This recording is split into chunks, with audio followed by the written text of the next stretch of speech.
Hola a todos y a todas. ¿Qué está pasando en Europa? Que hay mucha gente que dice que el euro vuelve a estar otra vez en peligro. Bueno, lo que está ocurriendo es que la justicia alemana ha cuestionado una medida muy importante del Banco Central Europeo, que viene aplicando desde el año 2015 y que sigue aplicando hasta la actualidad, que de alguna forma contribuyó a salvar todo el proyecto del euro. Y esto a pesar de que la justicia europea ya se ha posicionado a favor de esta medida. En cualquier caso, la justicia alemana ha exigido una aclaración al Banco Central Europeo y para ello le da 3 meses. Si no queda satisfecha con la respuesta, Alemania podría dejar de participar en esta actuación. Y como Alemania es tan importante para el proyecto de la eurozona, muchos se atreven a decir que esto podría poner en riesgo su viabilidad. Sobre esta medida del Banco Central Europeo ya hablé en un vídeo anterior. Consiste en que crea muchísimo dinero y lo utiliza para comprar bonos públicos en el mercado secundario con el objetivo de mantener controlada la prima de riesgo, especialmente la de los países del sur de Europa, los conocidos como PIGS, cerdos, por sus siglas en inglés.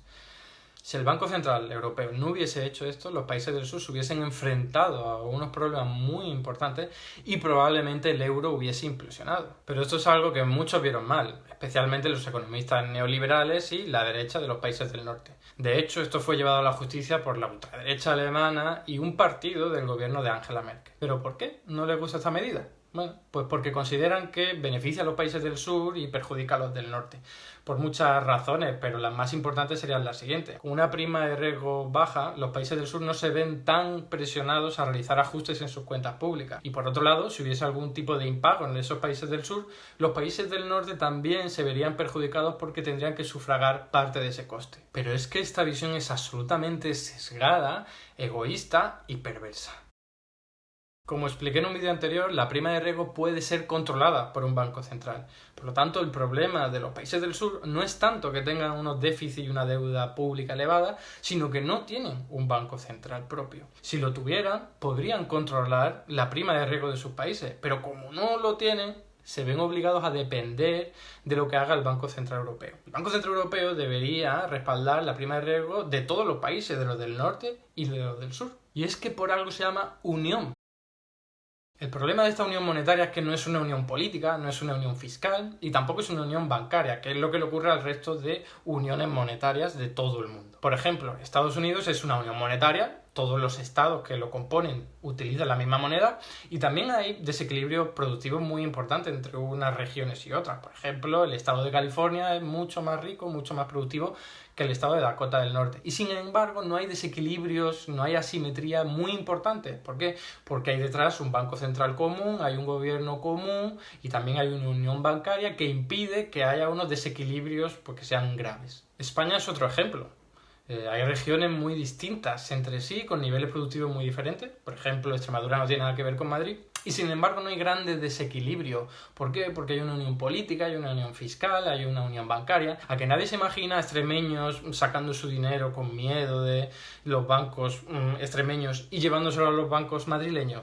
No tiene sentido porque es una unión bancaria. En cambio eso sí lo vimos en la Unión Europea.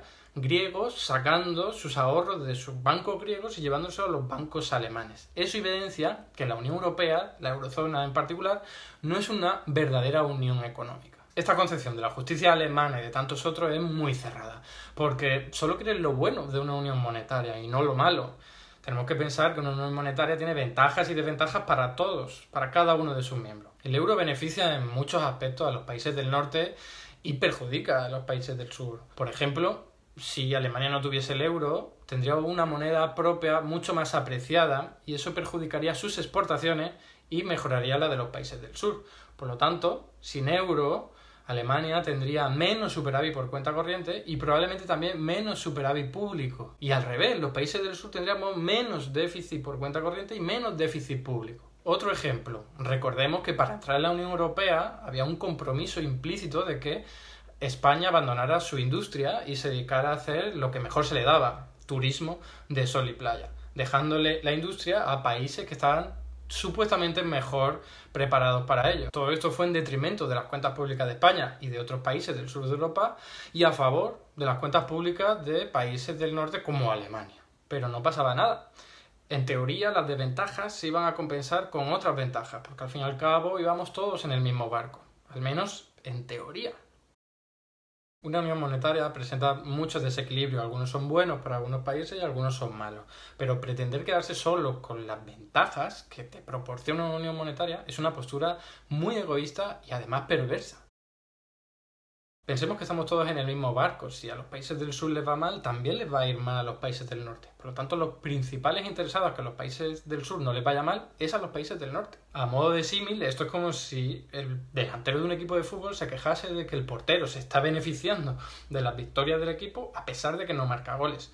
Pero eso es absurdo, porque la función de un portero no es marcar goles, sino evitar que los haya en su propia portería. Aunque no siempre lo consigan, claro. El delantero se beneficia de que el portero esté evitando goles y el portero se beneficia de que el delantero los marque. Están en el mismo equipo. Pues bien, la justicia alemana, igual que todos los que mantienen esa visión, se están comportando como ese delantero que se queja de que el portero se beneficie de las victorias, a pesar de que las victorias son colectivas, igual que las derrotas. Se trata de una visión muy sesgada, muy egoísta y muy perversa, que además puede poner en riesgo la viabilidad del euro. Si se acepta una unión monetaria, se tiene que aceptar hasta sus últimas consecuencias, con todo lo bueno y con todo lo malo. El Banco Central Europeo tiene que respaldar la deuda y por lo tanto controlar la prima de riesgo de todos los países miembros, tanto los del norte como los del sur. Que tampoco es que el Banco Central Europeo está haciendo maravillas, que empezó tarde este programa, muy tarde, y además lo hace de forma indirecta, lucrando y beneficiando por el camino a la banca privada. Pero si a alguien no le gusta esto, que el Banco Central respalde la prima de riesgo de los países, es que lo que no le gusta es una unión monetaria. Lo que no puede ser es que le arrebates a unos países su banco central y luego el nuevo banco central común no realice las funciones que le corresponde a un banco central. Por lo tanto, o una cosa, unión monetaria, o la otra, no unión monetaria. Pero quedarse ahí en el punto intermedio es una absoluta barbaridad.